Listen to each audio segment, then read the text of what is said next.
Hi, and good morning and good day, ladies and gentlemen. Welcome once again to the legal track of the KL Startup Summit 2021. Uh, Hi, good morning, good day, ladies and gentlemen. Welcome once again to the LawTech track of the KL Startup Summit 2021. My name is Josh, and on behalf of the Asia Pacific Legal Innovation and Technology Association, it's a tremendous honor to deliver this keynote speech on APAC as the rising star in legal technology.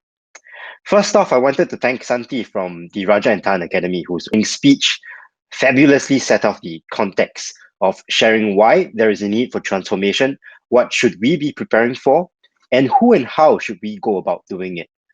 And I was also heartened to see references made to ALITA's Legal Innovation Strategy Toolkit and our State of Legal Innovation in the Asia Pacific Report, or SOLIA Report 2020, which I will talk more about later. Now, the fact that there are these such documents reflect the great amount of activity, I think, that's been happening in legal and technology space in the region. And that's why this segment is aptly titled APAC as the rising star in legal technology. The aim of my speech is simple. Santi has told us why and how we should transform the legal sector in the region. My aim is to tell you simply that we are not alone, and that in tens of cities across the Asia Pacific, legal professionals like yourselves are committing themselves to the transformation of the legal industry to meet the needs of a 21st century society. Now, it appears that over the last few decades, right, the Western countries, particularly the US, Canada, and the UK, have led the world in the use of technology to transform the legal industry. Anecdotally, for example, it used to be said that countries like Singapore were about 5 to 7 years behind the US and UK in terms of the use of technology in law. So if we wanted to look at what the future would hold for Asian countries, all we had to do was to look at these jurisdictions. And this was as recent as 2015, which I suspect many in this room would already have been in the legal industry by then. Now, the facts, they seem to bear this out. The Codex Tech Index, published by Stanford University, counts 894 legal tech companies in the US alone, which accounts for more than the rest of the world combined. And if we include Europe, that adds another 413 companies. Asia, including Russia, counts only 201 companies. Of course, one of the difficulties in the legal tech industry today is the lack of established data gathering systems, as well as a lack of standardized definitions for what counts as a legal tech company. But nevertheless, I think the gist is correct that Western economies generally have a more mature legal tech ecosystem. And a few reasons can be posited for this. The first is because Western countries, especially the US, they hold the lion's share of technology innovation and development and have done so for the last 3 decades. And the second is because of the onset of regulations following the Great Recession in the 2000s, which raised the need for technology to meet new, heavy regulatory needs. But nevertheless, this doesn't mean that APAC is still floundering in the backwater. In the 2010s, we've seen APAC grow as a considerable force in legal tech. And today, APAC likely has the third largest legal technology industry globally, behind US and Europe. And I would say that we are not so far behind Europe. Here's also some statistics that ALITA has been able to glean from our SOLIA Report 2020, which has been produced in conjunction with the Singapore Management University, as well as Clifford Chance, Raja and Tan, Linklaters, and White & Case. Now, between 2019 and 2020 alone, these are some developments that happened across the Asia Pacific. Mainland China saw a 453% year-on-year increase in cases heard online. And a new cloud mediation platform was also set up in Hangzhou, while question answering robots were installed in the Beijing courts. In Hong Kong, a 35 million Hong Kong dollar LawTech fund was established to subsidize law firm technology adoption and training. The Department of Justice also launched a 10-year vision, including a segment on legal analytics. Now, in Malaysia, there's been a significant push towards online dispute resolution with a new e-payment system for bail, an e-appellate system, and laws amended to allow e-hearings. In Russia, an experimental AI regulatory sandbox was established, while work began on a super service AI for courts that will determine jurisdictional issues, classify claims, calculate duties, and authenticate trials. In Singapore, asynchronous dispute resolution processes were launched in light of the COVID-19 pandemic, and 2 new research centers were set up focused on technology, AI, and computational.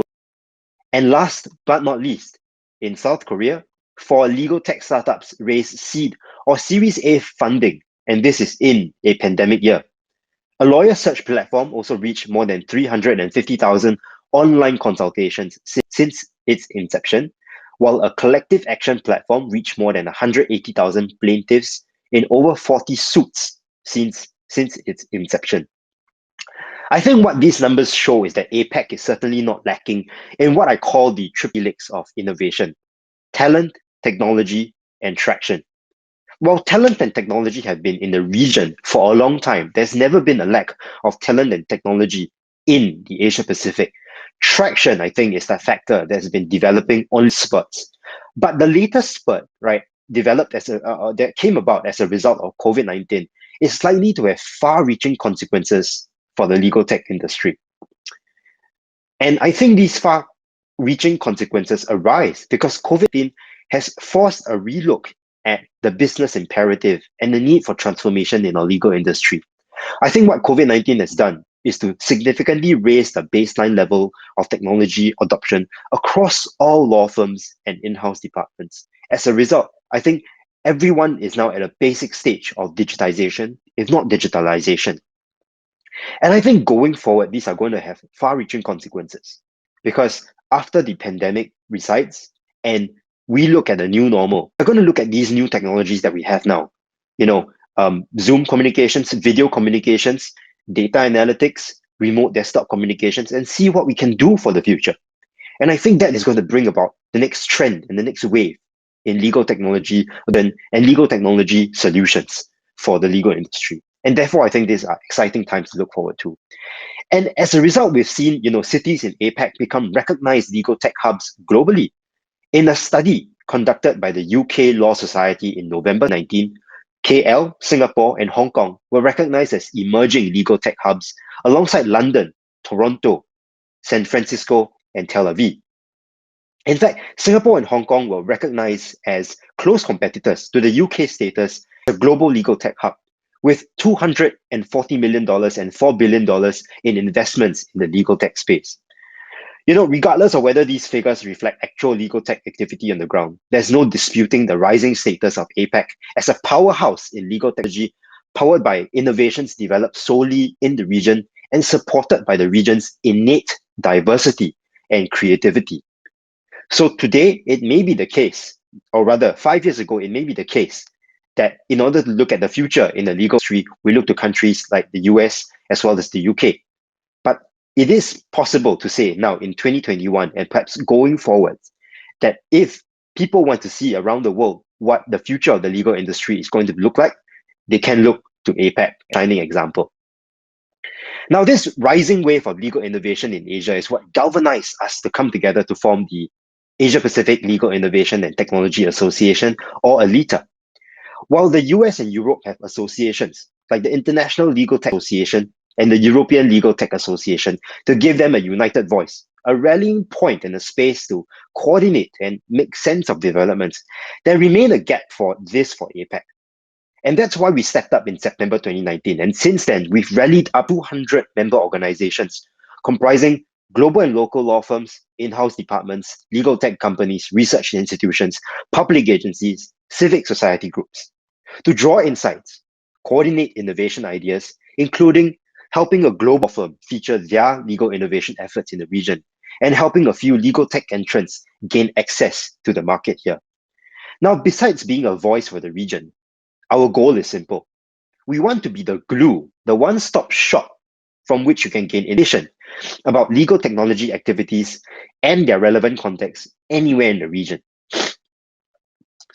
We also want to be policy shapers using our knowledge and industry guidance, like through the Solia report and the Legal Innovation Strategy Toolkit, to guide the formation of enabling regulations for legal technology in the region. Now, going forward, ALITA wants to embed itself into the region's legal industry by better connecting our members providing deeper insights, and recognizing examples in the innovation that we can follow. Now, our call to you is simple. See legal information and transformation as a business imperative. Be a part of ALITA. Join a network of like-minded organizations to coordinate with us and position APAC as a leading star for legal technology globally. Thank you, and that brings me to the end of my keynote speech. I wish all of you a very fruitful legal tech track in the hours ahead, in the day ahead. And in closing, I will leave everyone with a video that we've specially prepared. Thank you.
Thank you. And, that brings me to the end of my keynote speech, and have a very great day ahead. Thank you very much.